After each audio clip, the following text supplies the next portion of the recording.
All right, we're ready. We're ready now. We're ready, boys. Ryan, you ready? Let's do it. Let's do it, bud.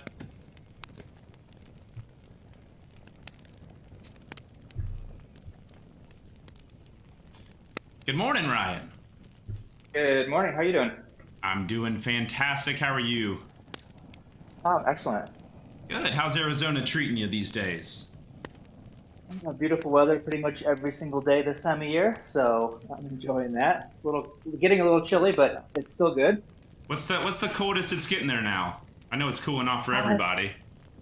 I think it's maybe high 30s at night, low 40s, and then during the day, though, it comes right back up to like mid 70s, so you can't complain about that. That sounds like good mountain flying there too. That cold Yeah, that's weather. what everybody's saying is this is the time to go out and start flying because it's not stinking hot out. Yeah, it's looking like you're taking advantage of that as well.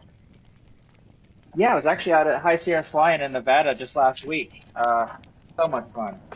Yeah, we saw a little sneak peek of you there on Trent's video until you had your seat pan issues, but we'll get into that. Let's start with some icebreakers. I think we should just break the ice, get to know each other pretty well, and start with some easy questions. Well, maybe not so easy questions. Let's see. Let's start it out. Let's do favorite airport you've ever flown into. Oh man, favorite airport ever. I would say I really like Ibai in Papua New Guinea just because it's by far my most challenging one. Not because of like the steepness or anything like that, but it just has really crazy winds there and it's kind of in a bowl, so it's yeah, I would say the more difficult ones are more exciting for me just because you wouldn't think this, but the more you do it, it just becomes every landing becomes a normal landing, regardless of it. So I like the ones that are more challenging. It's funny that you say iBuy because I actually just watched that video this morning of you taking that young lady out to iBuy, yeah, and then I looked it up because I was actually planning on going there today on stream, but it does exist in Sim if you download it, so I'm gonna have to grab it and take the Kodiak out there. But that's cool. Yeah, iBuy looks pretty challenging, especially with the weather in PNG. You know, it's all over the place, all over the place. It is every day. It's different. Yeah. Let's do favorite aircraft that you've ever flown. Let's say B-17. I missed that. What was it? A B-17. Really? World War II bomber. Yeah. My neighbor was on the crew that they fly 'em around to different cities to do tours and things like that. Right. Anyway, he invited me along on one of the flights, and I got to fly the plane for like 2 minutes on my way down to Oklahoma City. It was amazing, and then the rest of the flight we just climbed around in the airplane and played around with the fake guns and all that. I was about to say I would do a lot of exploring. Very cool. It was really cool. All right, least favorite plane that you've ever flown. Cessna 152. Really? How tall are you? You're a pretty tall guy. No, I'm pretty average, 5'10". Okay. So, why was it your least favorite? I did a ton of flying in Oklahoma, and it's so stinking hot there. And yeah, with the little 152, you actually have to start leaning it out just for takeoff, or you're getting like 75 feet per minute on climb. So that's why I don't like it. Just so underpowered. Yeah, and I've never been in one, but I can imagine it's tight in there too. Even being an average height person, I imagine it's tight in there. Yeah, I mean, my Kit Fox even has a bigger interior than the Cessna 152. Which is saying a lot because Kit Foxes aren't that roomy. Yeah. No, it's small. That's for sure. Yeah. Well, I think we should, kind of the flow that I would like to do with this interview is go all the way back to the start of your aviation career, or even before that, as being a kid. Kind of tell us, I know a little bit about your childhood, not really childhood, but where you grew up and stuff like that. So let's go all the way back to being a kid, I believe in Michigan, or were you born in PNG? Well, no, I lived in Papua New Guinea first and second grade and fourth and fifth grade. And then sixth grade on, I lived in the States. Most of it was in Michigan. Right. Um, but yeah, man, I would say since I was probably like first grade, I wanted to be a pilot, you know, so much fun. We used to put up our box stands, and those were our twin engines, and my brother and I would pretend that we were pilots. And but That's yeah, awesome. that was before flight sim. Yeah, for But sure. yeah, I got my pilot certificate when I was 19 in Michigan at a community college. I flew for like a year and a half, and then it didn't really have any purpose behind it, and it was just boring, to be honest. Like flying around your friends and stuff with nowhere to go. I was just like, didn't really enjoy it that much. I quit flying for 5 years, and then Wow. got back into aviation 5 years later when I was like 26. Hmm. And yeah, from there, I knew I wanted to do missions. I didn't really know what I wanted to do in missions, and that's how I got into aviation. Because I was looking for something.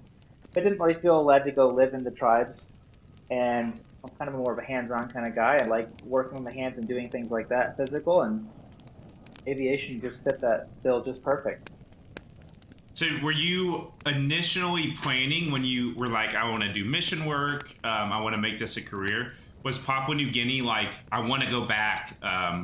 Did you feel like you were being drawn back to PNG, or did the cards just fall correctly to where that's how it worked out? Well, with the organization that I fly with, Ethnos 360, they nowadays they only work in like 3 countries, where they used to fly in like probably 10 different countries. So I was kind of limited on where I could go. One of them, the Philippines, was transitioning all the helicopters, and they were fully staffed, so they didn't need anybody. So the only 2 options were Papua New Guinea and Indonesia. And Indonesia had one Kodiak at the time, but they were only flying like 10 hours a month. And I was like, I want something that I can be flying like 50 hours a month.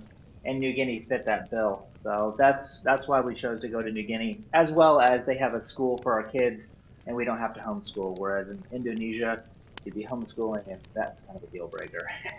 Right. Now, at this point, when you decide to go back to New Guinea, you are already flying Kodiaks or Caravans, or is this something that you needed training to get into?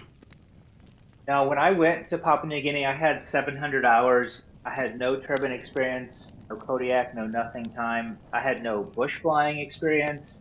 Like, I mean, I did all my all my flying was in Oklahoma, so no mountains, no weather, just like nice sunny days. So it was a huge learning curve for me, just starting at 700 hours. I flew with MAF, Mission Aviation Fellowship, for a year because they needed pilots and we didn't have the Kodiaks at the time. So they did all my training for me, and I flew for a year with them, and it was a great experience. And then I came over back to my organization and started flying the Kodiak when we got them in Right. 2015. So you pretty much did all of your turbine experience and all of that training in PNG, along with Missionary Aviation Fellowship, right? But Yeah, you I said flew some of an that was in the Airvan with U.S. them. Would you? I flew an Airvan with MAF, and then I did my initial Kodiak training here in the States for like 2 weeks up in Washington. Very cool. And I'm sure that was a very big transition, like you said. Even the weather alone, if you took the weather in PNG and took it and put it in Oklahoma, it would still be a big transition to flying in that. So I can't imagine with the mountains and a new plane and the weather, how tough that really could have been to learn. Yeah, I would say the Kodiak transition, that was an easier transition than flying in Papua New Guinea transition. Flying around weather where you've never done it before, and then you're out there by yourself and you're the one making the decision whether you should, continue on your flight or turn back. It was very stressful for the first 2 years. Right. So you get into PNG, you're now have turbine experience. What's the size of how many pilots do you have flying with you for these trips? Is it a very small organization, or are there a good amount of pilots? No, we're always hurting for pilots. I would say the most pilots we've had at any time, I think we're maybe 4 Kodiak pilots. Really, for the past 3 years, it's kind of been down to 2 Kodiak pilots, just myself and one other. And then we got a couple new guys, if you've seen those videos, Jeff and Brad, and Yeah. we were training them over the past year. So, yeah, Brad is flying now solo. Jeff is no longer flying there. And we have a new guy, Andrew, that is getting trained right this minute. So right now there's 3 pilots. Cool. Do you think that the lack of pilots kind of expedited you in experience and learning Papua New Guinea and the Kodiak? Yeah, I do. I feel like it was kind of like you just throw you into the deep end kind of feeling where you're just like sink or swim, and you just have to learn it. There was definitely days where I'm just like, man, I don't know what the right decision is to do. I'm just gonna have to do this, and there was a lot of like, oh crap, I'm not gonna do that next time. Right. So thankfully, no accidents, but there was a couple of just like, yeah, scary moments for sure. And how long, as of right now, how long have you been flying Papua New Guinea for the mission? A total of 5 years flying. 5 years. We were over there for about 7 almost, but actually flying for about 5 years. Very cool. Or 5.5, I guess. Yeah. Yeah. What is one of the biggest lessons that you've learned flying Papua New Guinea?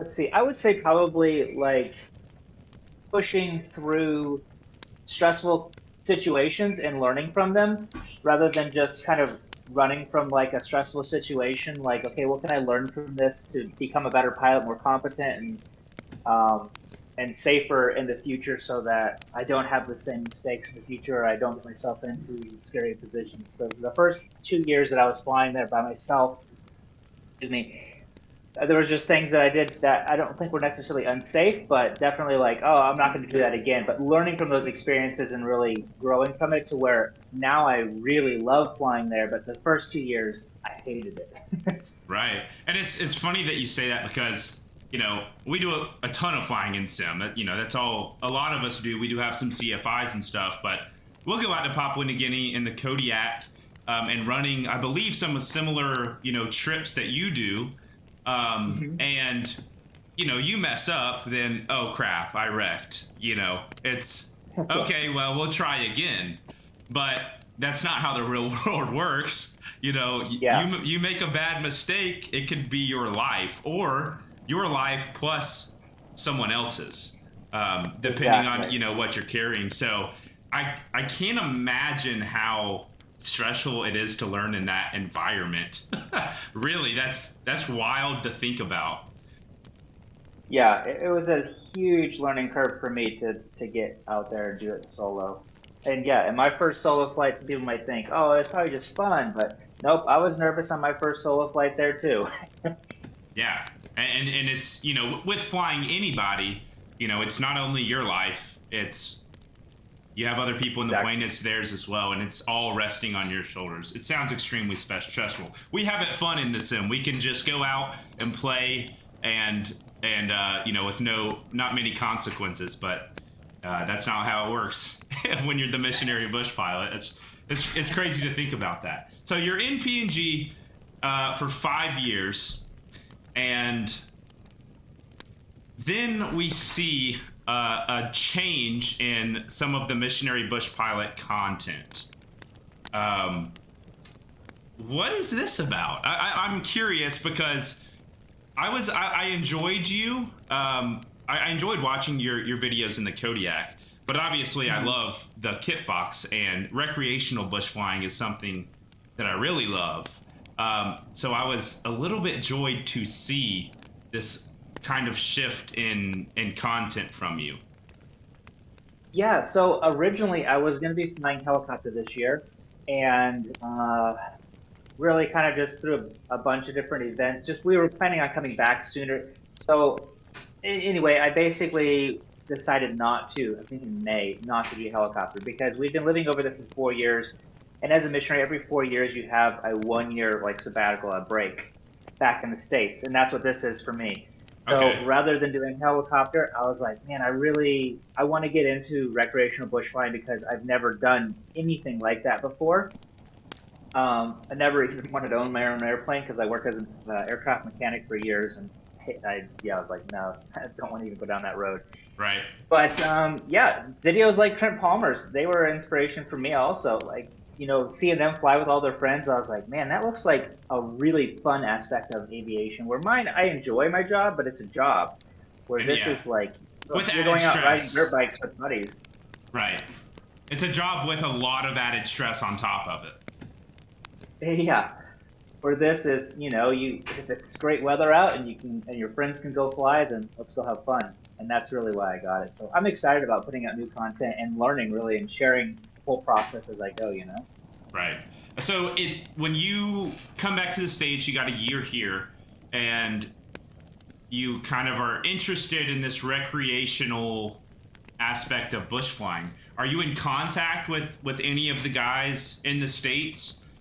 Or is it something that you kind of just went out and did on your own, and then those connections came later?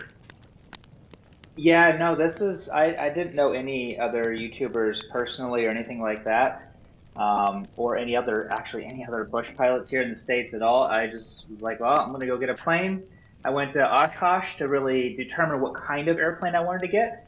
Right. And I talked to tons of different airplane owners, shot a bunch of videos, and really determined, like, the Kit Fox was the best for me. I had a guy there that owned one, was like, you need to just sit in them, sit in all the airplanes and find out which, and he's like, you'll know the second you sit in it. And it was. I went flying in a Highlander, and I was like, it's just not really kind of what I had envisioned. And then I sat in a Kit Fox, and I was like, man, this just, like, hugs you. Like, it just fit perfect. I was like, this is it. This is what I want. So Right. got that, and then now I'm wanting to go to a bunch of different events. Like, I went to High Sierra Flying last week and was able to meet Trenton Palmer and Brian with Project Kit Fox and a couple of other guys as well out there. And so I'm just kind of building my contact network list so that I can start having some friends to go fly with and really learn from them, because it's such a different type of flying. Right. We actually, I always blank on this guy's name. We actually have a guy from Stole Drag here. Dreadnought is his name on Twitch. I blank on his name in real life. If you want to dox yourself, Dreadnought, you can. But he works with Kevin Quinn and all those guys. I'm sure you met him. But that's besides the fact. I was going to go to your video on the Highlander. Yeah, I did watch that. And I don't know if I was reading the video correctly, but you did look extremely uncomfortable in the Highlander. And I don't know if it was just a different type of flying or if you didn't like the plane like you just said. Yeah, it was very, how do you put it, agricultural. Like, it was kind of just it was nothing wrong with the airplane itself. It was just not what I was looking for. I kind of wanted a finished looking airplane interior so that when you fit in it, like, you feel like, you're not flying a home-built airplane. You're flying a legit airplane. Right. And that's one of the reasons why I'm redoing my whole interior on my Kit Fox this week, actually, because I was like, I wanted to feel finished. Like, when somebody else comes and flies with me, I don't want them to feel like, wow, did you build this in your garage? Right. Highlander does kind of give off that. Well, I mean, you can home build a Kit Fox as well, but Highlander does kind of give that warehouse built, rugged kind of feel. Yeah. I like the Highlander. Yeah, where the wind's blowing through your hair through the cracks in the windows. Yeah. I do like the Highlander. I like the angle of attack and the clearance that the Highlander gives the prop opposed to the Kit Fox. Yeah. But I do kind of I get what you're coming from. Kit Foxes are more sleek. They feel a little more put together than a Highlander. Exactly. Did you get to when you were at High Sierra Flying? Did you get to find any other Kit Foxes or Highlanders? Steve Henry's plane, maybe? No, I did go fly with Trent Palmer the first night that we were there, and I was just blown away with how much more horsepower his airplane has than mine. Like, it was like, holy crap, this thing just like pulls you off the ground. And you're running the 912? Are you running the 912 Are you running the 912 Rotax? Yeah. Okay. Yeah. Yep. And my prop too. Just talking with the guys out there, I need to repitch my prop because I don't think I'm getting the full RPM out of it. So I should even be able to get a little bit more horsepower, kind of pull out of it eventually. But so yeah, I have a lot to learn about tailwheel flying and recreational bush flying for sure. And you got your tail wheel when you got your Kit Fox, correct? Like you didn't have it before? I got it like 2 weeks before from somebody else, and so what was that in? I had 10 hours spread out over 20 years, so I really had no experience. But I did it in a Super Cub, and then the Kit Fox I flew for 10 hours with an instructor from the same place that I bought it. He was a friend of the guy I bought it from, and that was an insurance requirement, but also highly recommended from other Kit Fox owners, and I'm glad I did it because it's a squirrely little airplane compared to a Super Cub. Yeah, and I realized you had some difficulties on your trip. The fuel cap, and then a glitch. Yeah. Walk us through that if they haven't seen the video. Yeah, so I had a pre-buy inspection done, but the guy that did it, he missed a lot of things that I felt that he shouldn't have missed. That I found just like looking at it the first few times. And one of them was like the fuel caps, like the gasket had just completely deteriorated nearly away. It was just falling apart. And even though the caps were on good, they weren't sealed properly and basically sucked one of my tanks dry in about 25 minutes of flying. So it was a good thing that I saw it where I did, because if I would have continued on another 20 minutes down the road, it would have been another 30 minutes before I was over the mountains. There was nowhere to land, no airports, nothing. So it was a good thing that I was able to see it when I did and immediately turn around and get that fixed. Right. And it didn't leak ever since, and I've replaced the seals right when I got home. But yeah, that was a little bit nerve-wracking having something like that happen in your very first flight. And then my ground wire for my autopilot had a bad ground, and it was working the previous day, but since then it had got loose. So then when I put my autopilot on, my oil temp would just like skyrocket up into the red like almost instantaneously, and I was like, holy crap, what is going on with this thing? The first time I go out and fly by myself, everything seems to be falling apart. Yeah, what bad timing too. It's like, yeah, the one time you're on your own in a new airplane, everything goes wrong. Yeah, and I mean, people might not think this, but like it was still a little bit like stressful planning the trip out, because I haven't flown in the States in 10 years. I haven't done a cross country. So like I remember a lot of the stuff, but I had to go back and go over some charts with my CFI that I was working with and go like, hey, what does this mean? Like, am I allowed to fly through here? You know, little things like that, I mean, I just got out of the habit of. So, but it went well. I got back safely, so. So you got your Kit Fox, and obviously in the earlier videos you have your, you know, just the wheels it came with the pants on the wheels, and then you put 21 or 29s on, right? 29s. Yeah, I put 29s on it about, I don't know, 2 weeks after I got the plane. I got a new tail wheel on order this week, and I'm actually designing a whole new tail wheel suspension. Wow. For the back. I could go out and buy one that's out there on the market already, but I mean, what's the fun in that? I want something that's unique. Right. So is it a little bit, obviously it's going to be a little bit more beefy, and you're designing it all on your own? Yeah, I've wanted to learn CAD for years, and I felt like this is the opportunity to force me to learn it.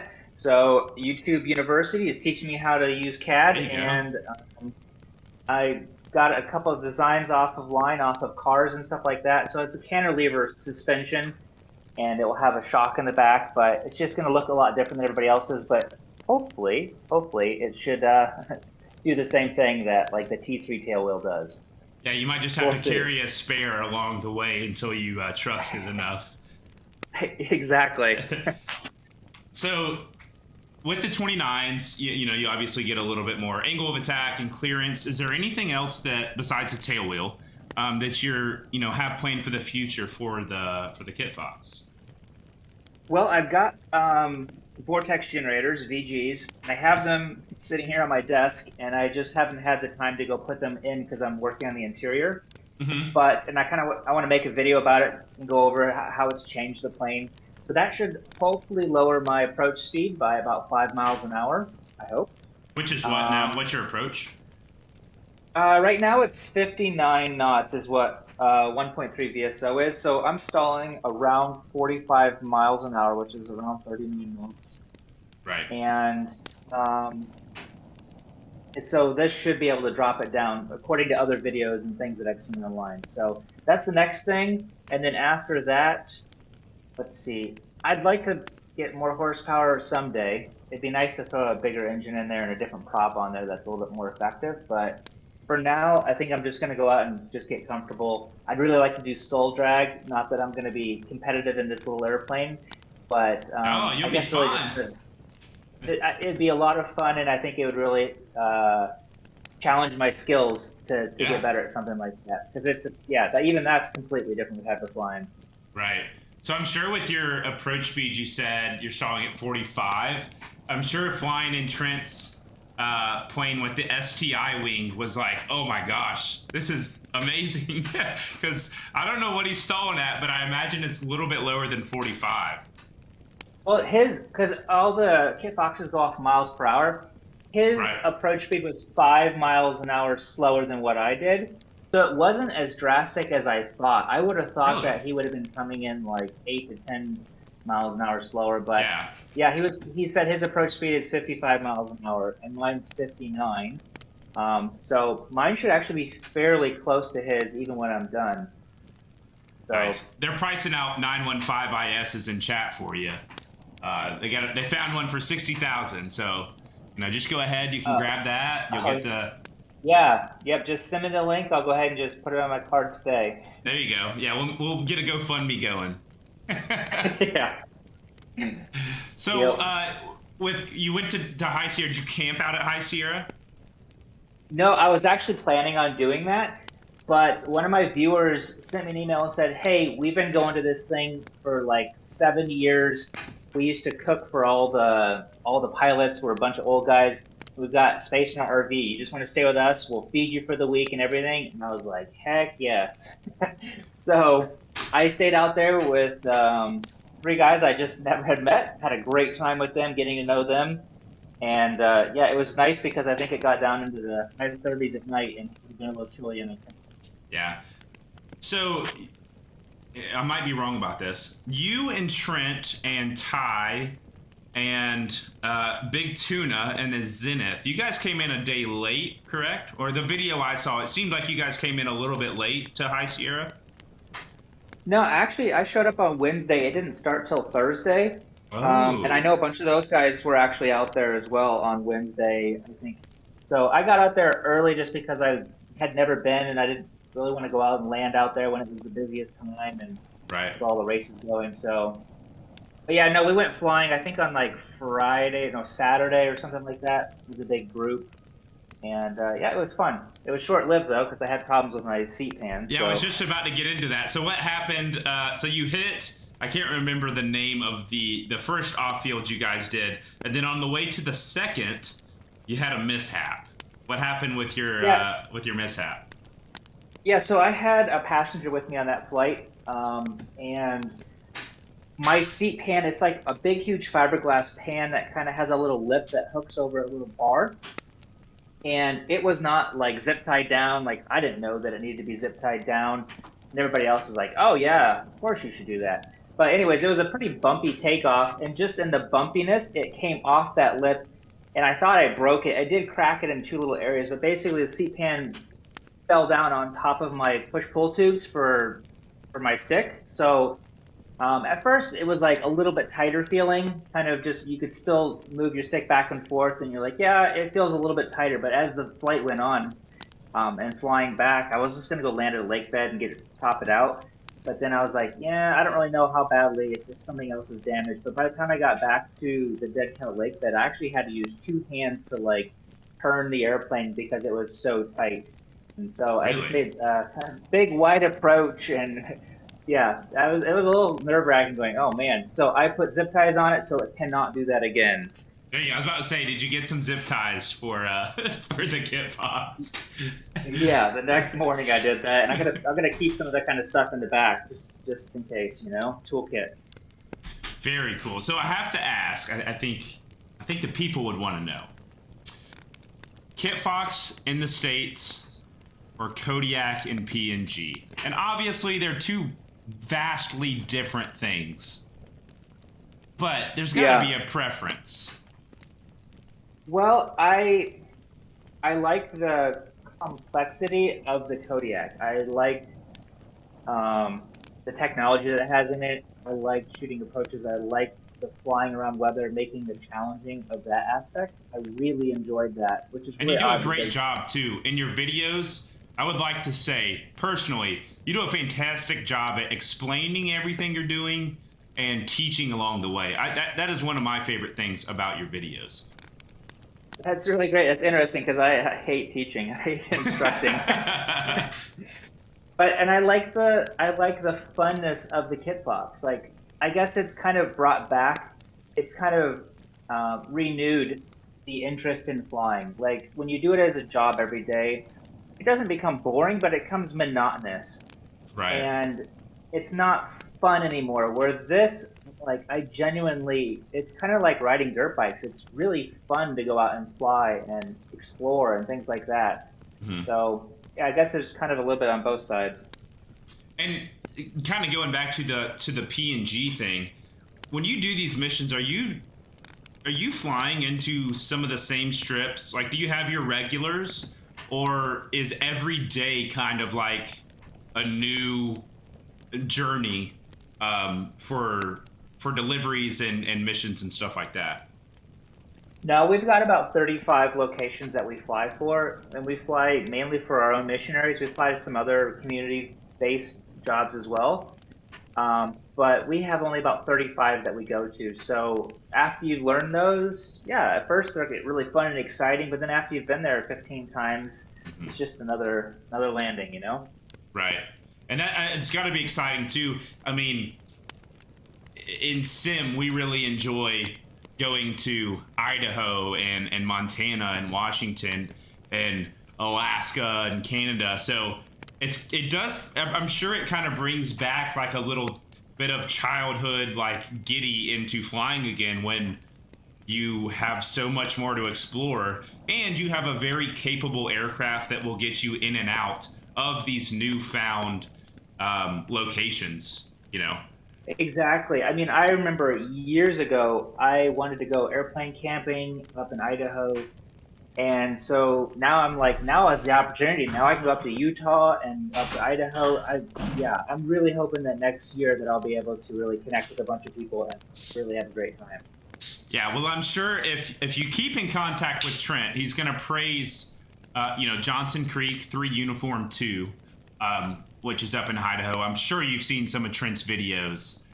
Yeah, for sure. And then Lower Loon. Those are, Idaho really to me is my favorite area to fly in Sim is Idaho. It's just, deep canyons and short strips that you really need a capable plane to go in and out of. So I'm excited for you, man. Like, I can't imagine how exciting that must be to have the opportunity to get out and explore stuff like that. Yeah, I honestly never thought I would. If it wasn't for YouTube, then I wouldn't be in a position to go buy an airplane. Really? So is that? Yeah. Obviously, not talking finances. So YouTube is really a good supporter of your lifestyle, right? Because you've mentioned it a few times. You do ride dirt bikes. I'm sure that's not a cheap hobby. And aviation is definitely not a cheap hobby. But did you ever expect YouTube to take you to where it's taken you?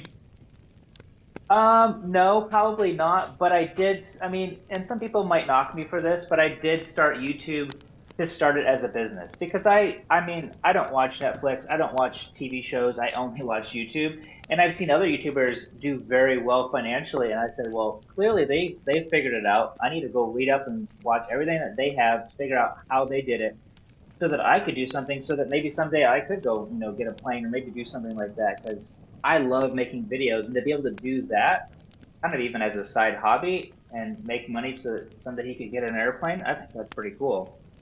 Right, and it's kind of the new day and age, right? Like, everybody is trying to become, quote unquote, an influencer, which it's it's becoming very popular, you know. So it is actually a viable source of income, though. I don't think anyone would knock you on, you know, making a YouTube for, you know, to make money. I don't think at all, as everyone else is doing it. Well, why not? Yeah, I know. All three of my kids, they want to all do YouTube, so.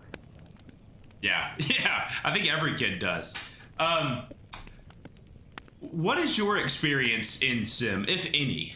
Do you have any experience in the simulator?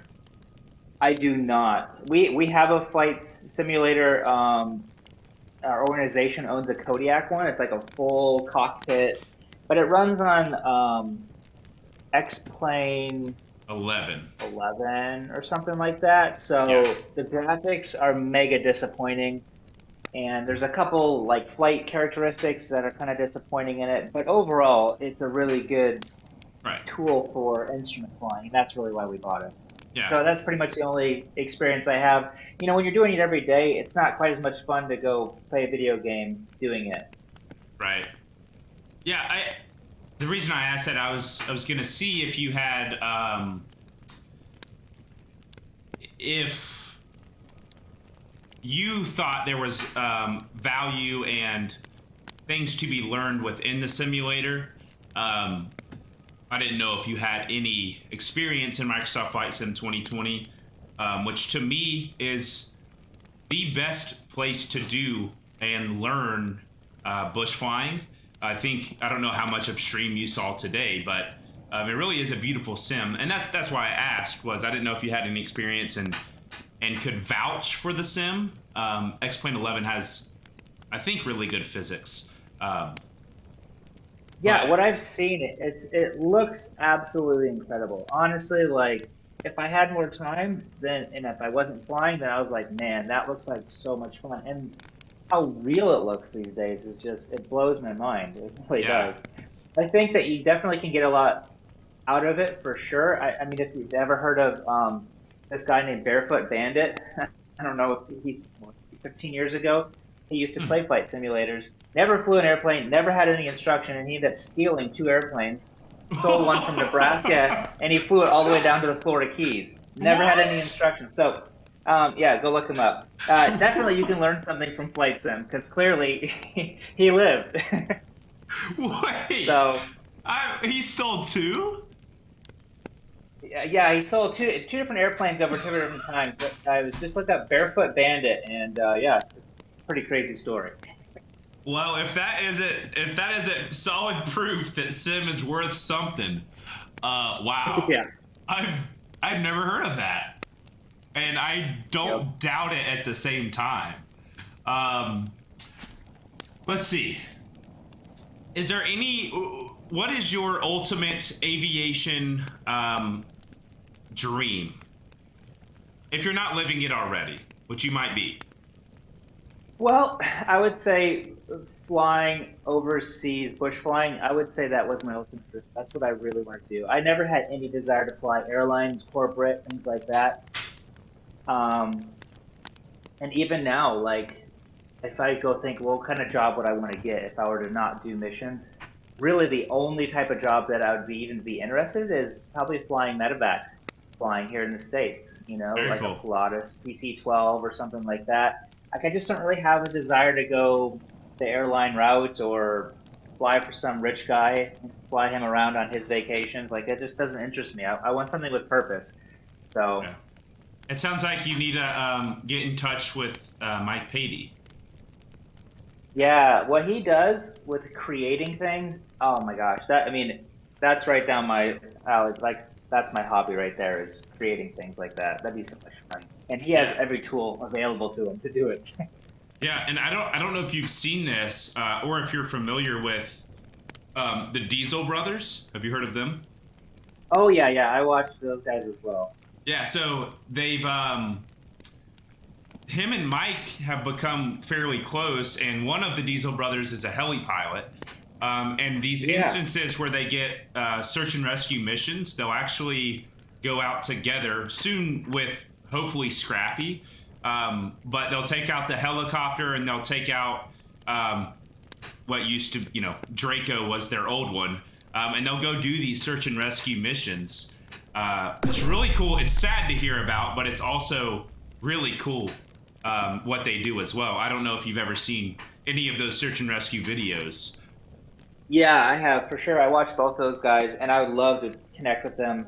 I mean, up in Utah, I think they're near Salt Lake City area or something. Yeah. So I'm not sure exactly where the would. is. Yeah. Yeah.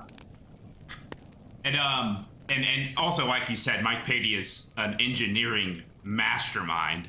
I mean, to recreate an entire wing on a Wilga 2000, or to recreate or to rebuild an entire Cub with, the suspension system that he has, it's nuts. Yeah. It's amazing how quickly he gets things done too. From just knowing how long things take, he moves pretty fast. Well, that's what Or happens he works when you 22 work hours a day. Yeah, when you work 22 hours a day, I think that's I think it's fairly reasonable to get things done that quickly. Let's see. I think I was gonna held all the questions from chat. I think we can open up questions. I know Dreadnought's going crazy over here about Utah and bush flying. So I think we can open up questions now. Are you watching chat? Yes, I am. Okay, cool. So if you see a question that I don't see that you enjoy, Edson, thank you for the sub, man. I appreciate you. Edson is actually the developer who created the Kit Fox in the simulator. So he worked with awesome. Trent Palmer to, they got with Trent and recreated the Freedom Fox and gave us a lot of really cool planes, aka the Kit Fox, in the sim. So well, we got maybe after I get a new paint job on my plane, he can recreate mine. Well, you know what? I thought about this, and I wanted to rip it out really quick. I wanted to get your plane's livery in sim for today, but it was too quick of a turnaround. But yeah, I can get this one that you have now painted in sim, and then we can get your new one done as well. Yeah, I'll have to send you some pictures. I also just threw my logo on the vertical stabilizer this week, just so I have something to identify it as mine. Yeah. All right. Questions, chat. Let's do. Cool Flow is my brother. He requests that you come out to the East Coast and fly in the Triple Tree Aerodrome, which I'm with that. I'm with that. Any plans for some East Coast flights? I would like to. I've never flown out that way ever before. And I've met some people down in Georgia and things like that at Oshkosh. So I would like to make a trip out there. Maybe next summer. I'd love to go down to Sun and Fun down in Florida. So maybe that would be my opportunity to get out that way. Yeah, I'm down. I'm actually down in Georgia myself. So if you ever swing down this way, I actually do plan on making it to Sun and Fun next year. So we'll have to link up. That'd be awesome. We do have a question. Is there any aircraft you would never step foot in and fly? I can't think of anything just off the top of my head. I have seen people's airplane where I was like, oh, I'd never fly in that plane. But it was more just because of how crappy maintenance they did on it, you know? Yeah. Yeah. And do you remember what plane it was? It was a little J3 Cub. You know? It would be a J3, wouldn't it?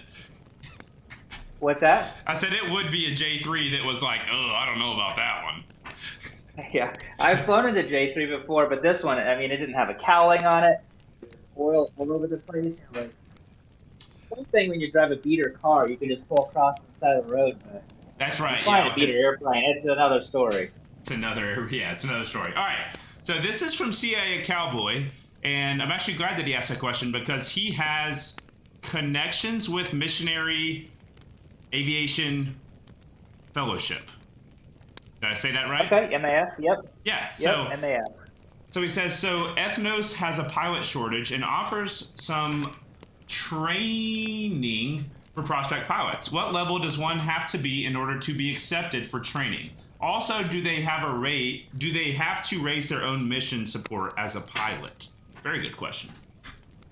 Yeah, so to become a pilot with Ethnos, I think right now as it stands, and it might be changed here, honestly, hopefully, soon, is it's 300 hours of PIC time, pilot and command time. You have to have your commercial rating. You have to have your instrument rating, and that is it, I think. And so honestly, that's very low. I mean, extremely low. And to give you reference, like there was a helicopter company on the same ramp over in Papua New Guinea, just down a couple hangars, and for their pilots, they won't even look at your application until you have 3,000 hours. Wow. So 300 to 3,000, and we're flying in the same environments. It's a little low in my opinion, as well as all of our other technical ever set. So that might change in the future, but as it stands, that's what it is now. I think MAF is like 500. Right. As far as raising support, yes, we do have to raise our own support as a missionary. That is the suckiest part of being a missionary. Is the mission will give you a recommended support. They say, let's say a family of 5, you have to raise up, let's say $7,000 a month, and Wow. that is gonna. But you're also self-employed, so you're paying for all your own insurance, you're paying for all your own taxes, you're paying for flying your family back over to Papua New Guinea every 4 years and back at $6,000 to $10,000 a pop, and so Wow. it all goes into a lot of things. But yeah, you do have to raise your own support, and I would say that is probably one of the biggest deterrents for people wanting to go into missions because it's hard. It really is. I mean, raising up sponsorship to go live overseas. So. Yeah, that is a lot of work. I did not know. I don't think any of us really knew how much goes into that. That's crazy. Yeah, it took us about 1.5 years to raise our support to go over to New Guinea back in 2013-14. Right. Plans on flying to Arkansas? That's a good question too. Didn't that just happen just a couple of weeks ago? Yeah, you barely missed it. Yeah, someone did invite me down there, but I had just got the airplane and I was doing an inspection on it. Just didn't have time to get that. It was so far down there. But I would like to go to some of the Stole Drags and stuff. I think there's one coming up in February here in, I think it's in Buckeye near Phoenix in February. And I have to have 150 hours of tailwheel experience before I'm eligible to compete. So that's my goal, is I'm trying to do it in February. Very we'll nice. See. Very nice. Super Typhoon says, if you have spare time, would you like to interview with other streamers? Yeah, I do have free time, so. Yeah, there are. It's funny that that I secured this, and you are the first interview I've ever done. There are much bigger names that you could have went with, but I'm happy we got it. We got it nailed down. So. But I told the guys when I said that we're going to do this live interview on stream deal, and I'm not a seasoned interviewer, as I'm sure you know, or I'm sure you figured out. I was like, you know what? We're going to shoot for the stars with this one, and we're going to try to get someone that everyone knows and everyone respects off the rip. And we were like, Missionary Bush Pilot, let's do it. So I'm really happy that we're able to get this done. And I know you're a busy man. Well, I appreciate you reaching out. Yeah. I appreciate you reaching out. So it's sorry it took so long to even make the time, but no, I'm glad it's working out. Yeah. Physics, you've already answered this. Getting into Stole Drag, that is the plan, right? I would like to. Like I said, I will not be able to compete with some of those airplanes. Just watching them this past week, I was like, man, their airplanes have like twice the horsepower or more than I have. And kind of like Trent said in his video, he was like, I'm not really here. He wasn't even talking to me. He's like, I don't even know if I really want to do it because he's like, it's hard on your airplane. He's like, I can't compete with these people that have like special things on their, different things on like custom things on their airplane specifically for Stole Drag. It's kind of like it's no longer grassroots. It's kind of like becoming like the Baja 1000. It started in Volkswagen Bugs. And now it's like trophy trucks that are $1 million. It's kind of like, why bother competing against that, Well, you don't got to throw that much shade at Steve Henry. I mean, come on. Yeah, he won by about 10 seconds, just to give you reference, how much faster his airplane is from everybody else's. I want to say, he might have lost at Reno this year. I'm not 100% sure. Dreadnought will know because he organizes all the Stole Drag with Kevin, but... I think he's almost undefeated. He might have lost a few times. I mean, no one's going to compete with Steve Henry. That's what he lives and breathes is Stole Drag. It's insane. Yeah. No, his airplane's very fast. Oh, yeah, very fast. We are very behind on questions today. Let's see. Oh, yeah, I actually like this one, Frankie. If this isn't a topic you want to avoid, as a missionary pilot, do you spend a lot of time on the religious part of missionary work? It seems like you're super busy with supply run type stuff. Yeah, okay, so that was one of the reasons I actually went with the organization I went with. When I was doing all of my training, I looked at, there's probably, I'd say, less than 10 mission organizations that I could find at the time that flew around the world. And one of the things I noticed growing up as a missionary kid are the people that try to do everything just do a crappy job at everything. That's right. You know, like they can't wear too many hats and do a good job at anything. And the missionaries that were trying to go out and preach in these places and be a pilot and then also start some Bible school, they were just really doing a really poor job at everything.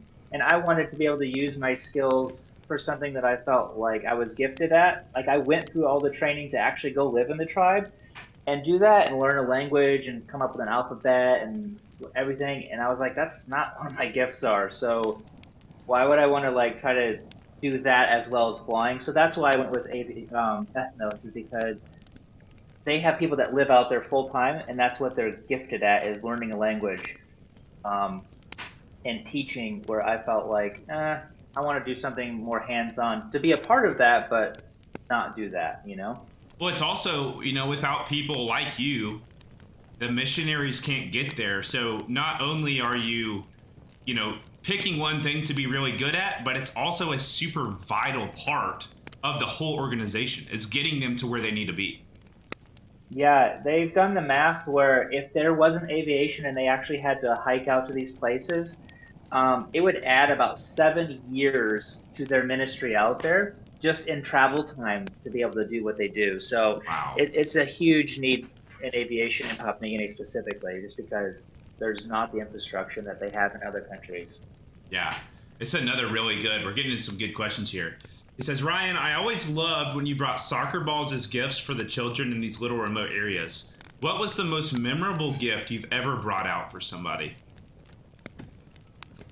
I think the one that I actually enjoyed the most is we did a solar panel project for Yambaitok for their medical aid station. It was just like this tiny little grass hut.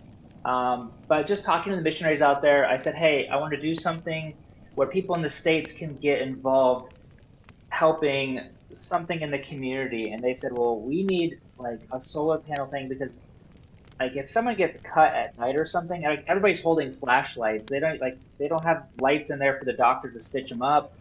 They don't have a cooler for vaccines, so the babies aren't being able to get the vaccines for lots of different things. So I think that was the one that I enjoyed the most, just seeing how it affected the community and how thankful they were. That's really cool. Yeah. I think sometimes in their culture they can kind of have like an entitlement, like, oh, you're the rich white person from America, you should just give us all this free stuff. But like they genuinely were really appreciative, and that's I think what meant the most to me. Yeah, and it's just like with any third world country, you don't really realize how much they don't have, at times. Like, yeah. I would have never, looking at these huts in Flight Sim, because, when we fly into some of these strips, there are villages and stuff that are modeled, which is really cool. But when you look at them, you're like, oh, like it's just like an Alaskan hut with, but it's got power. You don't think about the stuff that they don't have or maybe realize how much they don't have. Yeah, it's like camping your whole life, and that's why their life expectancy, might only be 60 years old, because if you camp your whole life and you had to build your grass house, like every 5 years you got to build a new one because it's falling apart, Right. It's a hard life. This isn't a question, but a statement from Dreadnought. No more Stole Drag at Buckeye. I don't know if that ruins, I know it ruins some of your plans.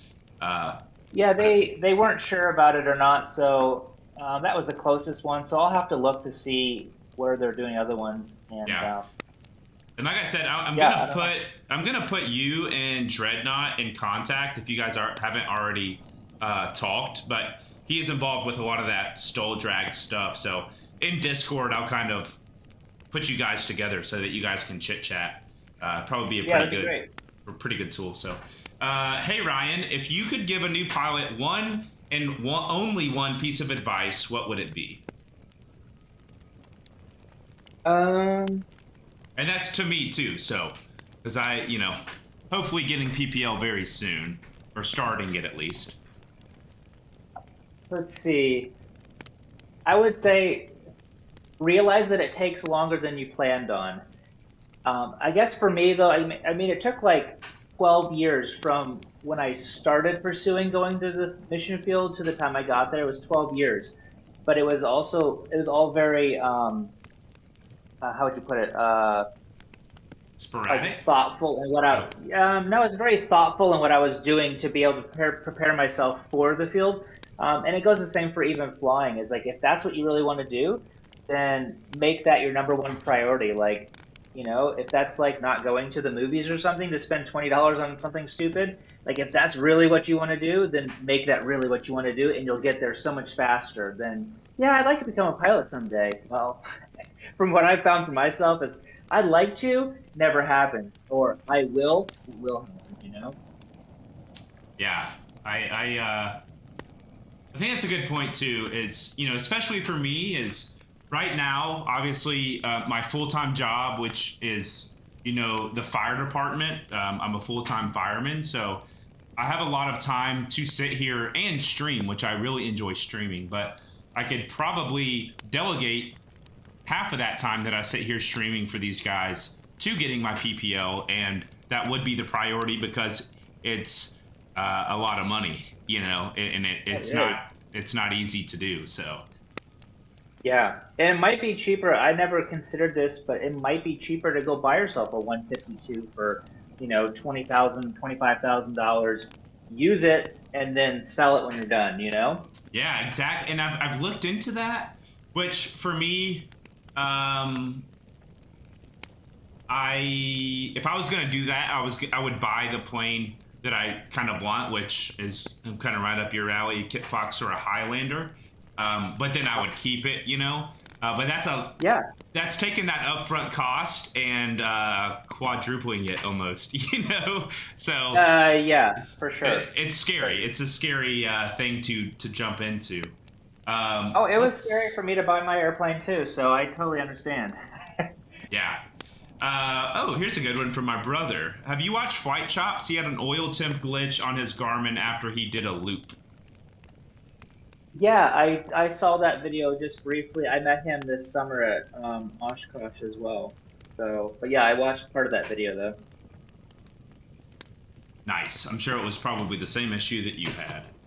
That's what I was thinking initially. Yeah. I'm so behind. I'm like reading stuff that's talking about 3 questions ago. We're actually caught up. Hold on. Maybe did we miss some? I'm not sure what Edson's talking about. Any questions for us? I didn't think about that. And you might not have any. We are a misfit of bush pilots here in the sim world. Or for some of our developers, like I said, Edson's here, who developed Trent Palmer's Kit Fox in the aircraft or in the sim. We got a good group of guys here.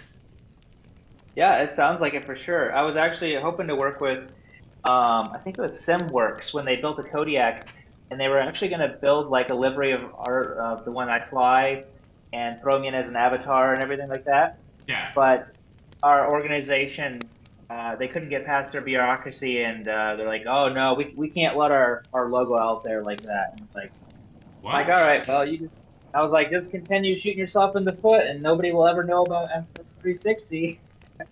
But so, but yeah, no, I think it'd be really cool to make a livery of my plane. It's an easy, boring old man's paint job. So. Yeah, and it might. Watching your videos, it's probably won't be 100% accurate. I know you're cowling. I believe you're cowling. Let me turn around in sim and look at my Kit Fox. Is a bit different from what. Oh no, it's identical. My bad. No, maybe not. I think yours is a little more rounded. If you can, Yeah, if you're looking at sim, it's a little different. so the difference is it's a custom front. The guy who Okay. built the plane used to work for Lancer, and he built like 10 Lancers. So it actually, you can see on Trency has all the little cam locks that hold the top piece on, Uh-huh. where I have like a piano hinge that slides in there. So mine's really nice and clean. And then the two vents up right next to his prop, mine are round because they're actually off of an RV, an Ah, RV plane, RV-7 or something like that. very And nice. so, and then the vent on the bottom is just a little bit different, but the actual cowling itself is almost identical, but Same. just some of the features were custom. Yeah. Yeah. Edson So Edson says we'd be happy to produce an official livery of the new Kit Fox that matches up to the final product of our 912, which is the they call it the low and slow. So yeah, it looks like once you get that thing repainted, we can definitely hook you up. Propeller 42 will hook you up with an official paint job. That'd be cool. yeah, that would be cool. I know we had a new issue. Oh, Cowboy talking. Ethnos 360. That's incredible. He says, my organization is Impact 360, Independent Missionary Pilots Association. Not sure if you're familiar. No, I haven't heard of that. I haven't either, which I haven't heard of a lot of the things. Let's see. There we go. That's a good one from Frankie. Not sure your knowledge on the topic, but as someone that is highly unlikely to pass the medical for a PPL at the moment, but possibly can later once I get my blood pressure under control, would it be worth it to get my LSA first and then go PPL? I don't know if you know any, if you have a Yeah, recommendation I about don't know that. all the regulations around that, but I mean, for sure. I mean, if it's an LSA, you could get like, yeah, I mean, kit boxes were going to be LSAs, I think, originally, but then they made. Yeah, there's a few LSAs out there. So, definitely, I think you can learn a lot from that. So it make your transition to the private pilot, Yeah. quite a bit faster, probably. I think you have to have like 40 hours or something, but I mean, the basics of flying an airplane are all the same. So. Right. Yeah. Eight of Dragon says, what was your first sketchy flight in PNG like? The only thing I can really remember, I was flying the Airvan with me, going into place. I don't even think I ever made a video landing there into Gawasa, because we didn't go there very often. But they had downdrafts, and obviously can't see downdrafts, but it was after you're basically past your committal point, where at that point you don't have enough space in the valley to turn around, so you're going to land no matter what, or you're going to do something, hit the ground somewhere. But I had downdrafts, pretty strong, very short final, and there's about a 100-foot cliff off the end of the runway. Oof. And I remember I had just full power trying to like get out of the downdraft, and like I mean, I was probably 6 feet or less from the end of the runway, kind of almost hitting my wheels on the edge of the cliff. Oh. And that was by far the scariest landing I've had. And so I call them leg shakers, where your adrenaline's pumping so much, like after you shut the engine down, like you just couldn't stop your legs shaking because there's so much adrenaline pumping. Yeah. So that was pretty scary. This is a good one too, and you maybe already have. Are you going? Well, you probably would have made a video on it. Are you going to get in a new Kodiak 900, or have you? No, I don't think it's a good fit for what we do. Interesting. It's bigger. It's more. It's kind of like if you have like an old Suburban as opposed to the Escalade. Yeah, they look kind of similar, but the purpose isn't really the same. Like you're not going to go throw a bunch of plywood in your Escalade, but your Suburban, you just don't give a crap. Right. That's kind of the way the Kodiak 100 and 900 is. Like 900 is really more for kind of like a corporate person who might fly a dirt bike around every once in a while, but he's not going to fill it up with 800 kgs of plywood, And Right. so I don't think it's a good fit for that. So not a workhorse. But I hope to. Not a workhorse, I hope but don't more fly of it a. though. Yeah, exactly.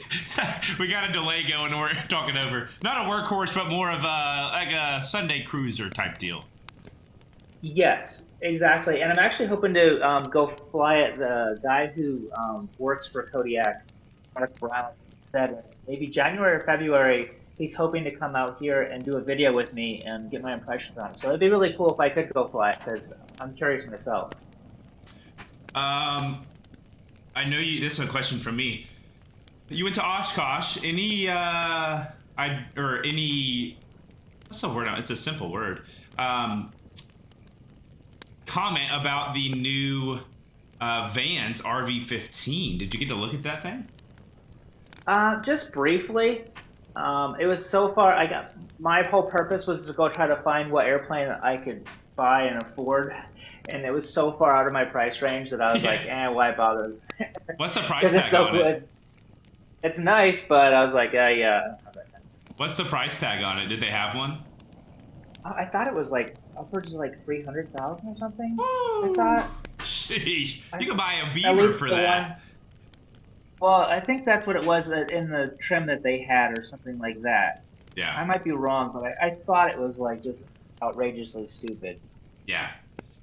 From Willie, my boy Willie. Ryan, what kind of metal horse dirt bike?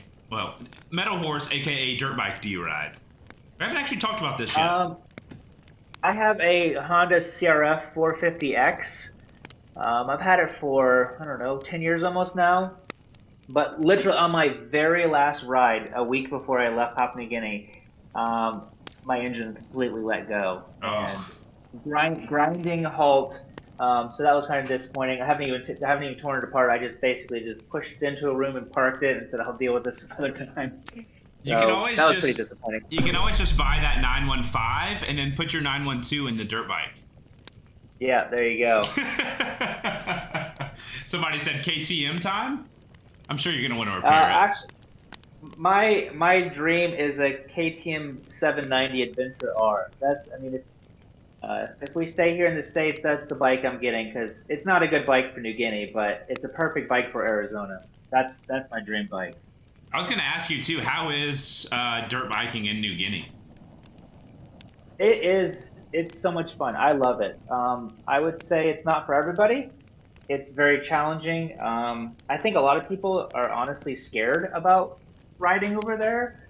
I don't know if they're scared of the people or whatever else, but when I was doing all my language learning, that's what I did. I would just go out, ride by myself, and just stop and chat with people. So I was able to build a lot of good relationships in the communities around and through the mountains.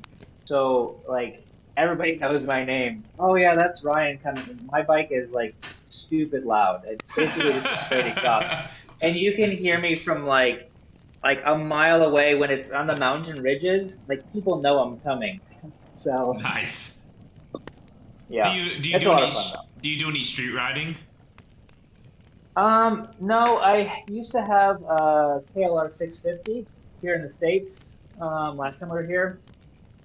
And I think I put 8,000 miles on it in 8 months while we were here. So I rode it a lot. Nice. There you go. So your dirt bike's in New Guinea still, right? Yeah. Yep. So no dirt biking over here as of right now? Not right now. My youngest wants to get a bike. He's 11. He wants to get a bike here. And so I'm considering, but right now it's just not in the finances. Yeah, you got to tell him, son, we just bought an airplane. What do you think we're made of money? Jeez. Yeah, right. I'll just go grow some more on the tree in the back. Yeah, I wish it was that easy, man. I know. All right.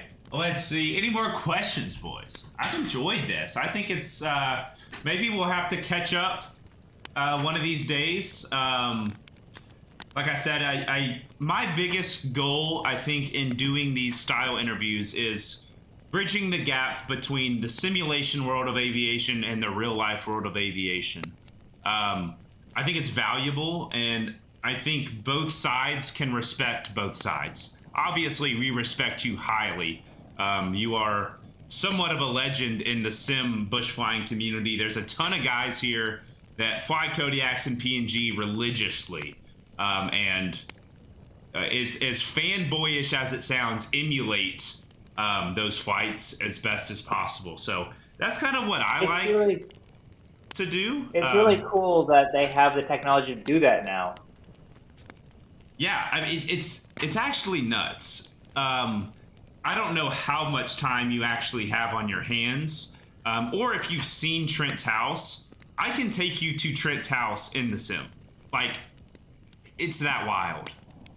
Yeah, that is pretty crazy, for sure. I'm hoping to go out there, and maybe in a couple weeks. Someone invited me out to California, and Yeah. maybe stop by his place. I haven't seen it yet, so So like something like a normal, you know, if we have nothing to do, we'll do Reno Stead, or Lake Tahoe into Reno Stead, and then we'll jump up to Trent's house and hang out, and then go play around Trent's hills around his house. Like the level of detail and the amount of possibilities in this sim, it's kind of crazy. And Dreadnought was, I had a little bit of an interview with Dreadnought, and he uses the sim to scout out spots that he wants to go fly into.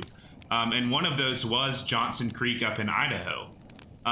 So he flew it a bunch in the sim, and then contacted one of his local buddies in Idaho and was like, hey, I want to go find a Johnson Creek and kind of get the hang of it. And he said when he flew in there and his buddy's 172, it was everything that the sim showed him. It was almost identical to what he saw in the sim, which is insane, you know. it really is. It's amazing. I mean, I've seen videos of other people flying in Papua New Guinea, and not even any reference to where they were flying, and I was like, I know exactly where that is because it looks so real. Yeah. Cowboy, or not Cowboy, Frankie asked, does Missionary do flight sims? So he answered it earlier. They have a Kodiak sim at his work, right? At the FBO or wherever. But not currently in Microsoft Flight Sim 2020. But I think he needs to get into. I think Trent might have a setup. I don't know. Edson, does Trent have a setup? Edson would know. But I think it is valuable, and I think if you treat it with respect, it will teach you a lot of things that are very valuable to know before you get up in a real plane. Yeah, I think so for sure. All right, boys. Any more questions? We're gonna let Ryan go about his day. He's got a kit fox to work on, boys. Alcantara seats, I believe. Alcantara door panels. I mean, guys, he's gonna go big. I think it's gonna be a Cadillac before you know it. I hope so. I'm hoping that it will actually quiet the interior down and make the audio just a little bit better. That was one of the things that I just don't like. Even with A&R headsets, it's insanely loud in here. So hopefully it will quiet it down and make the audio a little bit better in the videos. You're still on spring gear, correct? In the kit I fox? am. For now, I'm just going to run that. I've talked to a bunch of other owners, and they're like, well, you know, it works. You can't just drop it in and have a crappy landing, so you just have to have better landings. And it works just great. So for now, to save myself $5,000, I'm just going to stick with the spring gear. Yeah, that was a suspension question, which there's a lot of, you know, suspension alternatives that you could go into, but hey, spring gear is spring gear. You know, it's they put it on the plane for a reason because it works. Yeah. So, one more. Redbeard might. Redbeard. Oh yeah, here we go. May have been asked, how fortunate do you feel to be able to combine aviation with the ability to perform and support faith-based and humanitarian activities that nature. Did you get this out of a dictionary? That nature both the physical and spiritual improvement of the inhabitants of the areas you fly. And do you do it as a profession? He does do it as a profession. I can answer that one for you. But how fortunate do you feel to be able to combine your love of aviation and obviously your faith? I gotta imagine you're pretty fortunate for that. Yeah, you know, that is one thing, because I have a bunch of friends that really don't have purpose. They don't feel a purpose in life, you know? They make a ton of money, but they don't have any purpose behind it. So having a job that I love doing that still has purpose, what I feel has kingdom purposes that line up with my faith, I really enjoy it, and I get a lot of fulfillment from it. So yeah, definitely. I feel lucky to be able to do something that I really enjoy, where I'm not dreading going to work. Because I've had those jobs where you're just like, oh, I just don't even want to go to work. But this I really enjoy. Right. Any plugs? I know you said that your Kodiak, is it a video? I personally don't own your training on the Kodiak. Is it a video Yeah, so or I is it a have manual? it's a video course. I'm Okay. actually running a sale just this week only for 50% off. Or if someone wants to go pick up something on my website, anything over 20 bucks gets you the sim course for free as well. Just email them a link. Sweet. But yeah, it's like 2.5 hours, and it goes through a bunch of different like walkthrough videos. And there's a lot of the stuff on my channel already, but this is more specific on breaking down, like especially if they're someone who wants to get into sim, they can use it as a learning tool to learn how to fly a plane for one. But then if they want to learn more about the Kodiak specific and G1000 and fly more like I fly, then it's a really great tool as well. Yeah. And, oh, I had something to say, but I forgot it. I completely branked. I completely branked. But we do appreciate you, just like JC said, for taking the time out of your day. So you're on YouTube, you're on Instagram, you have those courses, guys. You heard it. I think it's 50% off right now. And he said if you buy anything off the site for over $20, you get the course for free. So go support him. Yeah. And he's doing great things. I'll leave a link in the chat for it. Yeah, for sure. If they can't find it. Or they can just go on there and then use a code October. That made it easy to remember. For sure. All right, one last thing before we let you go. We're going to let you decide. Where do we fly next in sim? It's a big question. The whole world is your oyster. Have you guys? You have to download it, I think. But Sendeni is a really fun, beautiful valley. I mean, it's a gorgeous valley that you could fly to. Or Yambaitak is another one that has just absolutely beautiful valleys that you can fly. And that's here in PNG? Yeah. Okay. The identifier for Sendeni is AYDY. That's Delta? But I think actually I can't log in, but you can go download the plugin or the patch. I have Sendeni. Yeah. You said Alpha Yankee, Delta Yankee? Yeah, Alpha Yankee, Delta Yankee. And there's like 6 or 7 airstrips in that valley, all within like 3 or 4 miles. So you can just hop around to a bunch of different ones right there. There's Mariwaka and Poipoa and Kobe. So, I mean, yeah, I can think of like 1, 2, 3, 4, 5, 6 airstrips all within about 10 miles. Very cool. Well, if you have the time, if you'd like to watch, you're more than welcome to, man. We really appreciate it. We're gonna head down there. I think we have. Ooh, we might have to spawn in there. How far is that? 127 miles. Oh, we got the time. We'll cruise down there from our location now, and we'll definitely check it out. I might go download it too. I think they're sending me downloads right now for it, so we might take a little break and download it. Sendeni. We're gonna head over there and check it out. But we appreciate you, man, really and truly. We'll have to catch up soon. If you're ever down on the East Coast, hit me up, man. I'd love to meet up with you. And Sun and Fun 2023, we'll be there. Yeah, hopefully. That'd be awesome for sure. All right, thanks, Corey, for reaching out. Appreciate it. Of course, man. I hope you have a great day. Yes, sir. Thanks, we will see you soon. Beautiful boys. What a great time.